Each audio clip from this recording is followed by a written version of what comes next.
I've always drawn. It was kind of my thing, you know. The faces in the skull thing has been the past few years. Apparently you get to a certain age and you start to feel your own mortality and that, and I think it's that. I think I'm feeling a bit old and I don't want to die, so maybe if I paint skulls it'll ward off death.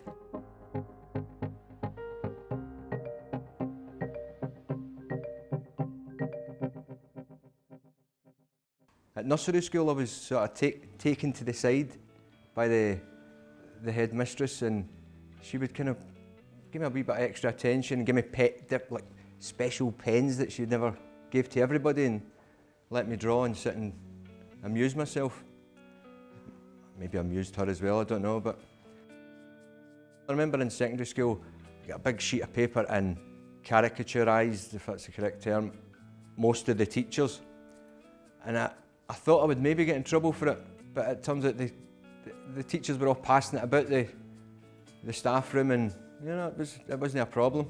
And if anything, they kind of encouraged me, you know. My art teachers have always encouraged me, and family and that, you know. People have always said, oh, you're really lucky, you know, you've got a thing that you can do, so you don't have to wonder, oh, what am I going to do with myself? But I suppose it is lucky. In 1986, I would have started work, and during that period, kind of 1987, 88, the rave scene was starting up in Manchester, and I got right into that, you know.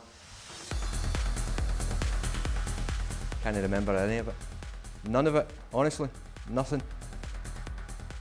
It kind of took a bit of a kind of dark turn, I suppose. There was some of the group and that were starting to take downers to help with the come down from the uppers, so I got into that. Smoking heroin seemed to rear its head, and I just kind of get like hooked quickly. It's a strong addictive drug, and I fell for it, you know. Becomes something I had to feed, and the thought of not feeding it was way more terrible than what I had to do to feed it.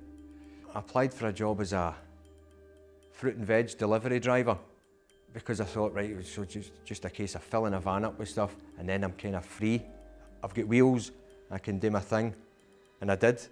My deliveries were in Perth and Stirling, and one day, I mean, I shouldn't have been driving with all this stuff in my system, and one day I was coming back for deliveries down the motorway in Glasgow, and I can feel myself kind of falling asleep, and must have fallen asleep, properly fallen asleep, hurtling down the motorway in this van, and I sort of came to as the van was very bumpily crossing the central reservation onto the oncoming lanes, and I just get whacked. Next thing, there's ambulances and emergency services, and I get airlifted to hospital. It was my only ever helicopter trip, and I don't remember any of it.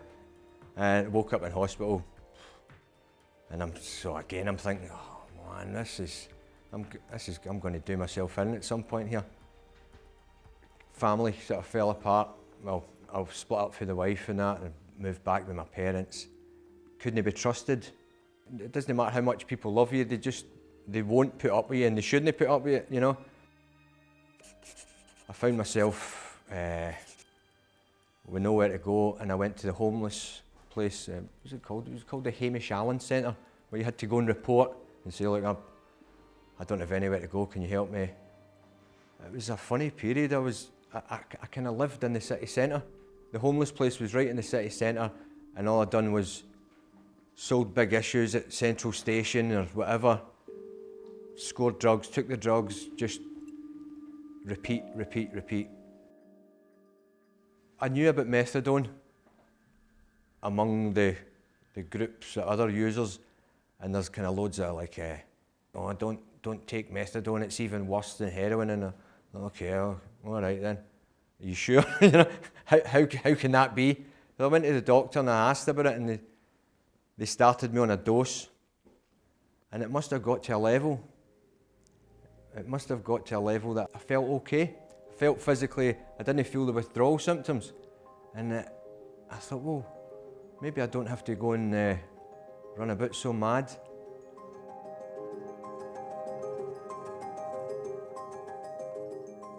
I mean, I never lost touch with my family. And my mother said, well, come back and stay here. Kind of rebuild yourself. So kind of get feeling physically better, mentally better, take my daughter to school, pick my daughter up for school, you know, like started to be like a kind of almost normal existence. I started drawing again. I was just sitting in the house and I was doodling, and I had a bit of time and I was cutting about the West End. I was quite happy. I couldn't believe that I was in a better position. One day I went into a cafe and I recognised somebody. I thought, I know that guy's face. And then I don't know where from, but I'm sure he's an artist. And I must have been feeling quite bold now, so I went over and said, are you an artist? He's like, yes. I said, I know, I've seen some of your work. I loved it. I used to go into the Gallery of Modern Art. I needed somewhere to go to inject, and I didn't want to go to some really scabby public toilets in Glasgow city centre at the time. I must have been a cut above junkie, you know. I thought, I'm going to go to the Gallery of Modern Art and inject drugs. But rather than just go straight in and go to the toilet, I thought, no, they'll notice. So I would sit and kind of look at the art, and there was this big canvas, kind of these figures and a couple of dogs in it. It was amazing. I really loved the style of this work, and that's where I knew the work from.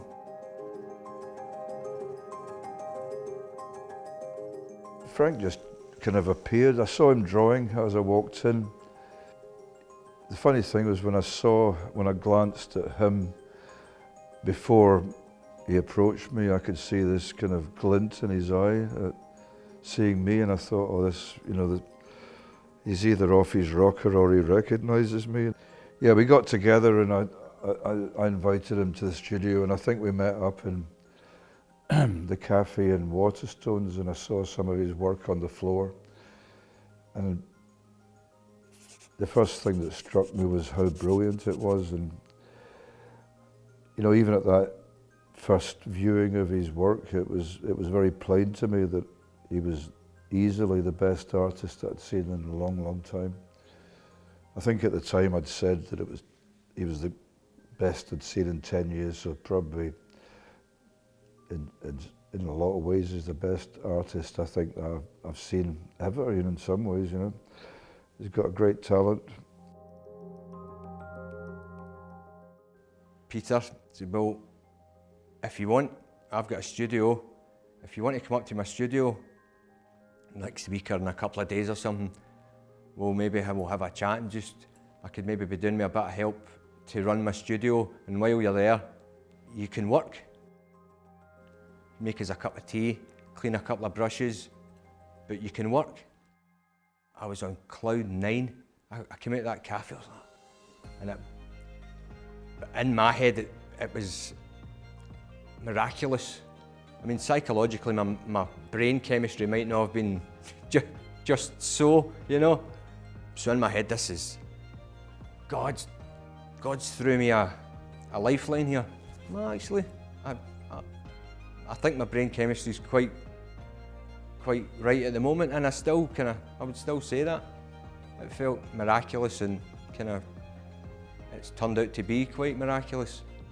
I'm looking at Peter's canvas now, and I'm thinking, working with Peter Howson, it's a big deal for me.